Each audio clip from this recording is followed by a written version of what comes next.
Think of the passion, God love everlasting. Keep the law of the land and book in case you're asking. Moving forward to the learning and it's free. Cause I know that God know the combo go with Sister E. Love talk Sister E, God work Sister E. Charity Sister E, let's talk with Sister E. All different type of information every week. Let me speak, if you subscribe we going deep. Love talk Sister E, God work Sister E. Charity Sister E, let's talk with Sister E.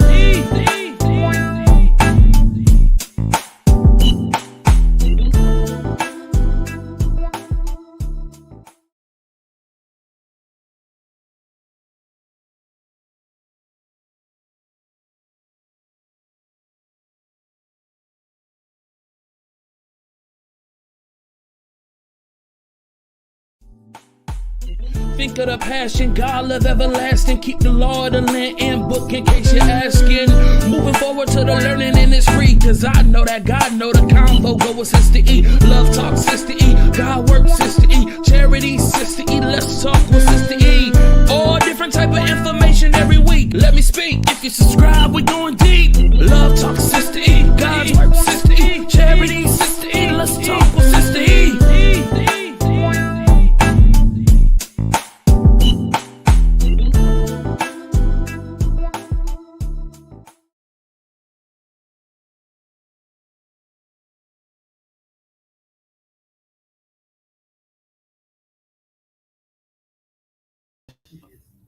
Hey, y'all. Welcome. I actually was not going to do anything. I actually was going to do something this week. I was going to bring Dante up here, but yeah, I promise y'all, today has been a day and a half. I have had the longest couple of weeks. So, give you a little backstory of what's going on. So, and then we'll get into the actual subject. I'm waiting for a couple of people to hop on. Our discussion point is, let's just talk through that real quick. So we're going to talk about the Insurrection Act of 1807. And with that being said, y'all, it's a lot going on. So y'all just bear with me. Since Eve been working on some stuff for work, get myself together for this, upcoming venture I'm about to walk into and get prepared with exams and all that. So y'all, I have been just a whole nother realm within itself. So I am a little bit on the tired side, but I did want to talk about this. One, I want to talk about this because I'm gonna bring my little love up in just a second, and I'm gonna see if hot sauce. Anybody that want to join, the link is pinned. But number one rule is no cussing. Let's be respectful and just bring some great points and insights into what's going on right now. Because again, we got a situation where Trump is talking about Insurrection Act 1807. So what I'm gonna do is, before we even have the conversation, I'm gonna pull myself out for a second. For those who don't know what that entails, I'm gonna play a little video where it shows you, or explains to you rather, what that means from a legislation perspective. So, or a legislative perspective. I couldn't get it out. But let me read my little caveat here so that I don't get, my little excerpt, my little thing, so I don't get no trouble. So, copyright disclaimer under Section 107 of the Copyright Act of 1976. Allowance is made for fair use for purposes such as criticism, comment, new reporting, teaching, scholarship, education, and research. Fair use is a use permitted by copyright statute that might otherwise be infringing. So, fair use, and this is going to be for education and research purposes only, what we're getting ready to discuss. So, y'all bear with me. I've been losing my voice, so I'm trying to get it together. So, I'm going to play this little video first, and then I'm going to bring my little love up and anybody else that wants to be involved in this conversation. So, but let me do something real quick because I realize I'm on the wrong browser. Let me come out of here and go into my other browser, and I'll be right back.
All right, I'm back. So let me get my video up, and I'm gonna play this one video that kind of explains what that means, what the Insurrection Act means. So, and y'all bear with me.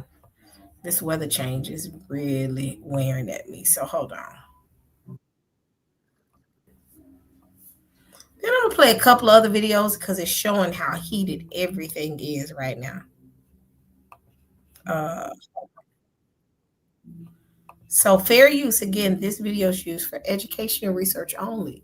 Research purposes only. I want to kind of get everybody aware of what that means, the Insurrection Act. So let me share my screen. And then fair use, fair use, fair use. I'm going to share.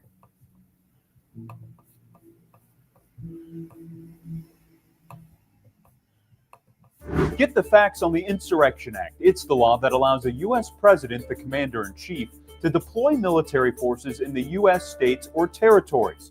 The current Insurrection Act became law in 1807, though an earlier version was signed in 1792.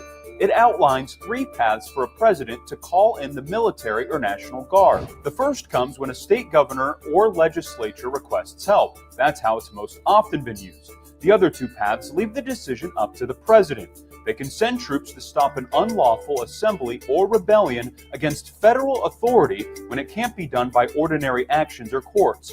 It can also be invoked when the unlawful actions are depriving civil rights or when they oppose or obstruct the law. The Insurrection Act has been used 30 times in the past. After the landmark Brown versus the Board of Education ruling, Presidents Dwight Eisenhower and John F. Kennedy both invoked it over the wishes of state governors to help facilitate school integration.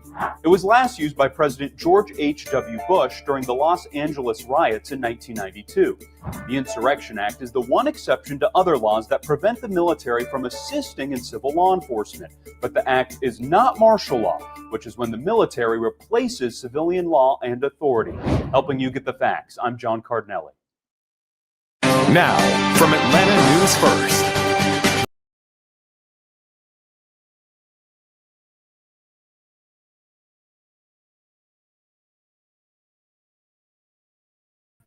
What's going on, my little love? Hey, Sister E. What's Hi, going family in the chat. Girl, these allergies is what's going on. Man, that's why I'm so stopped up right now. I know. Me too.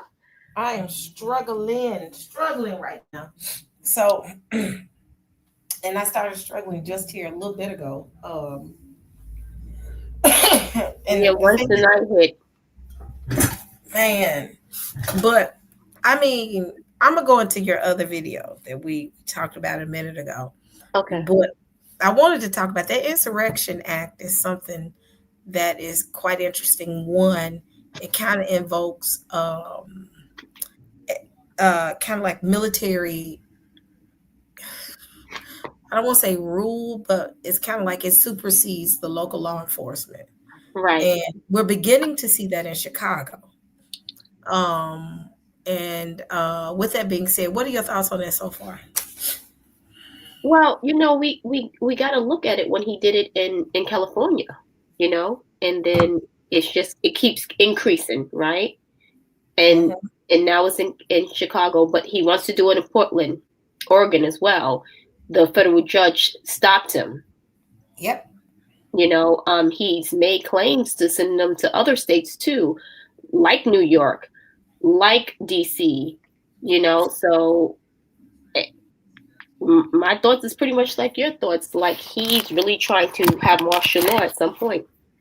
Yep. I'm going to play your video real quick. Okay. I'm going to play the one. I'm going to play the whole one. You told me take little things. I said, no. Wait a minute. Shocking video shows ICE shot Chicago pastor in head with pepper spray. Have you heard about that? I didn't hear about that. I heard about the lady that they shot. But I didn't hear about that one. To the thing. We're going to talk about that. They shot a lady? Yeah. Yeah. Oh my gosh. We'll talk about that in a minute. I want to play that one for you though. Okay. That you sent me. Hold on. Let me find it. Here we go. Let me cue it up. Fair use again, y'all. This video is that Grim Reaper. Where is it? I had it on here. Oh my gosh. You know what? Lately I'll be saving videos, and for some reason it won't. I think it's a game. Hold on. Okay, let me save it. Let me go to the video real quick.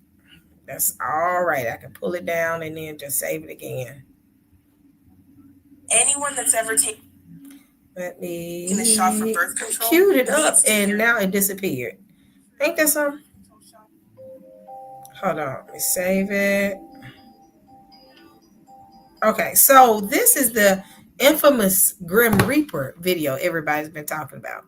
So I kind of wanted to play it really quick, and then we can talk about it and the symbolism behind it. Then we'll go into that Insurrection Act. So,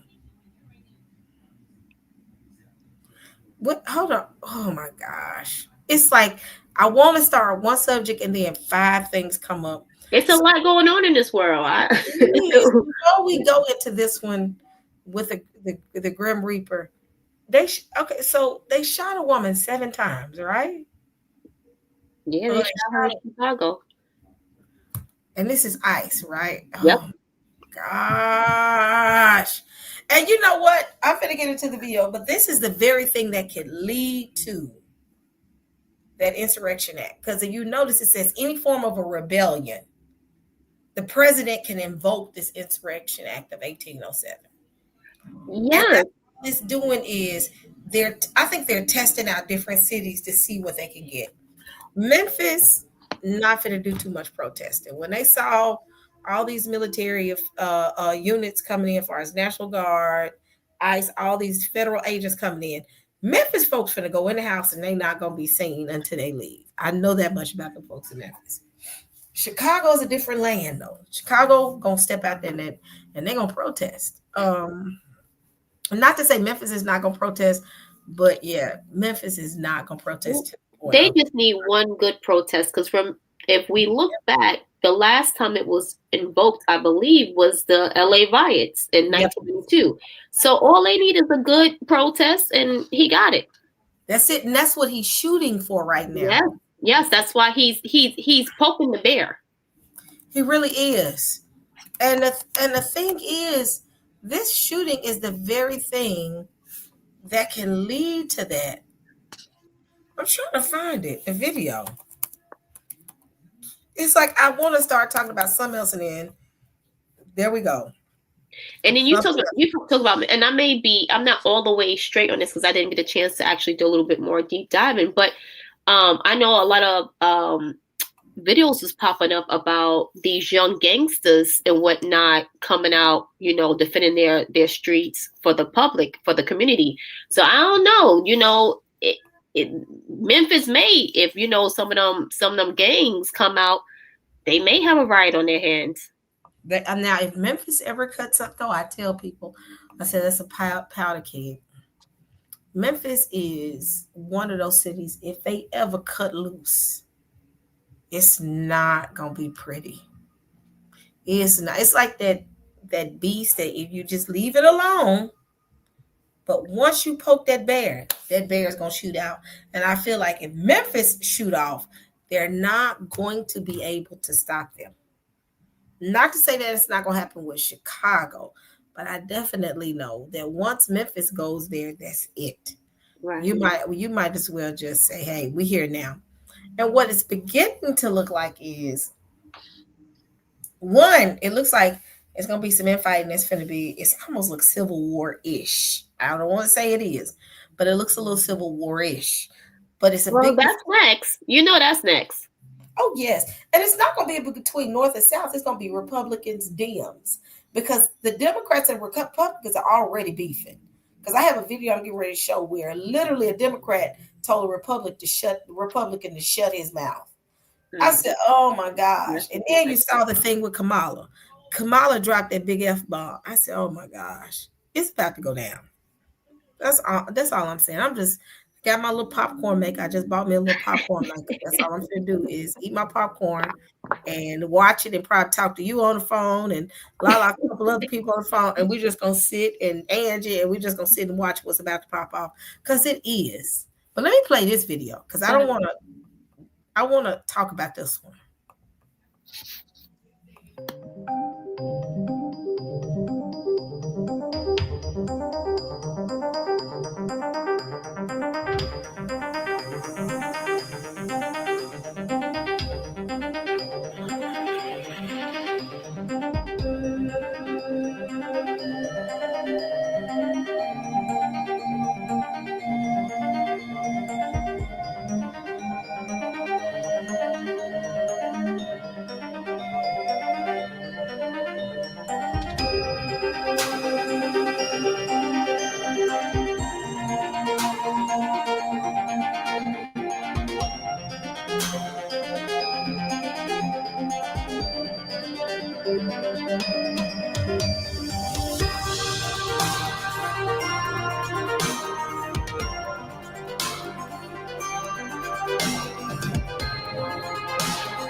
What do you think?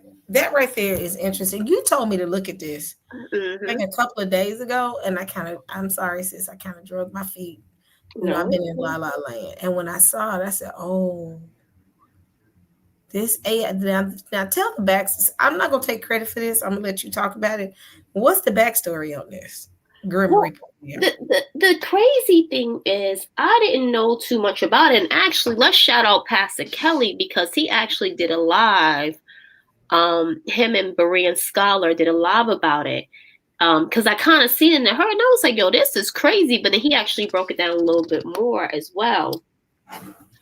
But the crazy thing is, I mean, you know, he did it around the government shutdown time, right? So it's a message. It's clearly a message to us all to see this. Like, it's an AI generated thing, right? But he's as the Grim Reaper, he's hitting the cowbell, and the other Grim Reaper is the architect of the 2025 project or whatever that thing was that they wrote up. And then he, you know, and then you see him with the money bag and whatnot.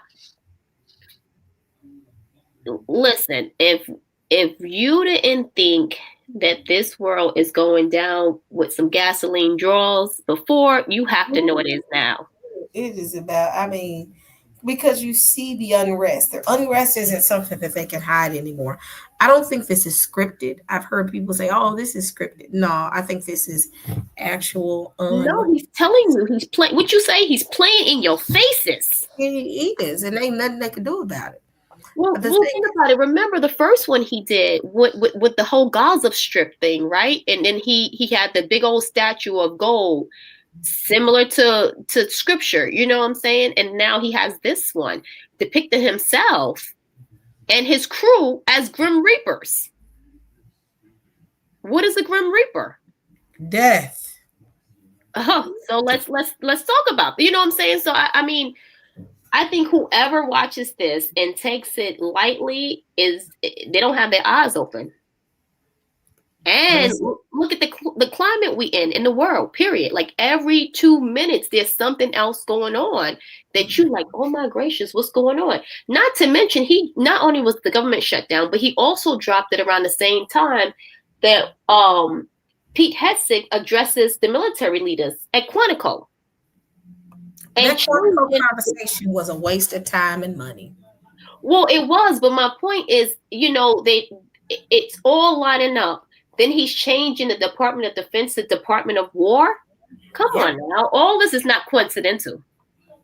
Let me show you another video. This is letting you know how heated this is. Have you seen this yet? Let me see. Tell him keep his mouth shut. No, I didn't see this one.